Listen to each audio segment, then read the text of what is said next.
Hey everybody, my name is Jessica and I'm here with Dr. Bacon for our weekly Practice with Bacon session.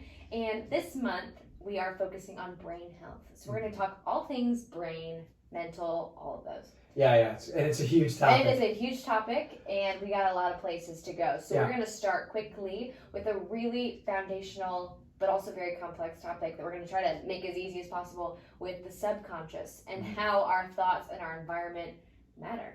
Yeah, the programming of it, right? So it starts super early. Yeah, in utero, when all of a sudden you're being developed, and let's say husband and wife, there's fighting or there's anger or there's whatever.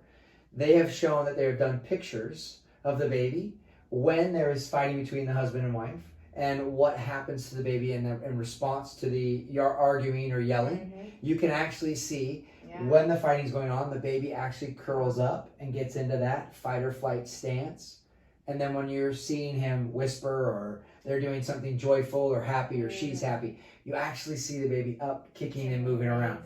We need to understand this at an early age so we can start to kind of help to develop some of these behaviors and some of these patterns that this baby is developing inside the mother. Wow. This body's amazing. Yeah, and it really is. It's pretty neat to see this. And then also for the first 7 years, that newborn, that child is literally taking everything it learns from the environment and trying to create who this person will become. Yeah. And it's so important to really start paying attention to that at a very young age, because then as after 7 to 8 or 10 or whatever, they start to kind of develop, they start to branch out, they start to push the boundaries a little bit more, and they start to become who they are. However, they've got this pre-programmed dialogue that's running subconsciously in their mind, running over and over, how they deal with stress, how they deal with argument, how they deal with confrontation. Those are the things that we need to start paying attention to and how we deal with them. Yeah, for sure. So as a person adapts and gets older, whether or not we had a great upbringing or not, how does what comes into our life now affect our subconscious? Well, right. And when you think about it, this is the idea. We're watching it, more video games. We're seeing how we're desensitized toward violence or murder or whatever else because of what's going on a regular basis. Plus our news. I mean, come on. You don't see a lot of, joyful stories out there anymore. It's more about kind of what's going on. It keeps you hooked up to that TV to pay attention to what's next. Yeah. It's like watching that train wreck, right? You want to look away, but you're like, wow, I want to watch it. Because we've been programmed to think that that's what we need to be. Yeah. So some of the takeaways, right, that we're going to work on will be like you are the combined personalities of the top 5 people you spend the most time with. Yeah. So look around and see who you're kind of paying attention to. Aren't you glad we spend the most time with? Yes, we do.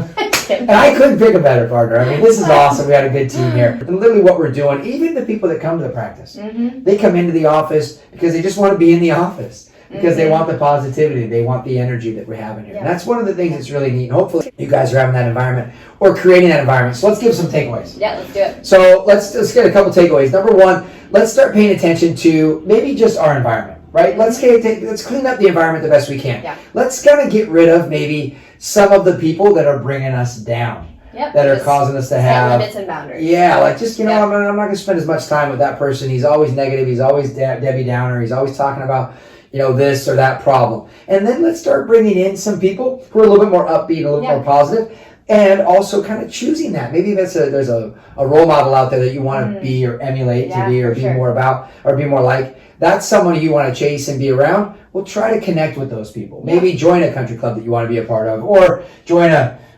women's club or a social club or something like that you want to be around more people that are upbeat and uplifting. Or join this practice, who knows. Come hang out with us. And then the other things too, we got a couple other things. About the news. Guys, you don't need to watch the 5 o'clock news. You don't need to. Trust me, open up, if you want to find out what the weather's going to be like tomorrow, open up your weather thing, you'll find out news there. Or just hang around people, some of them.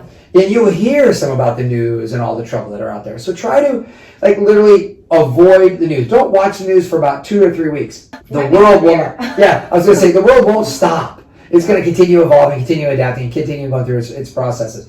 See if that helps to change your mood and be cognizant of it, be aware of it. Right? Yeah, I mean, also the things that we read, the things we listen to, the podcasts, everything is getting into our subconscious. So really pay attention. what are you filling up your cup with? Yeah, it's beautiful. And another thing too, and also the nutritional side, Of you know, course. and we talk about that in here. We've had people all over the country. I love some of the testimonials we get about how people are changing, their lives are changing because they're adding in supplementation, they're getting the minerals that they need, or they're getting this endocrine uplift or shift that they're feeling, and they're going, wow, I just feel different. And some of those products are like even the magnesium, the Easy Mag or Hypothalamex, two great products that really try to hit to target the endocrine system and then really change the mood and the behavior. Yeah. There's a ton of studies on magnesium. Remember we talked about it's not being just a poop pill anymore. It's literally about up-regulating and changing that brain and the cognitive and even the subconscious beliefs and behaviors. So hopefully you take some of this away and we get a little bit of information for you. There is a lot of things out there that are shocking, and hopefully we get to shock you a little bit today with this information. But you take away some nuggets and you got some ideas of what you can do to maybe change this. And yeah, Jess, thanks for your help. Of course. We appreciate you guys paying attention. We'll see you guys on the next Breakfast with Bacon. Thanks again.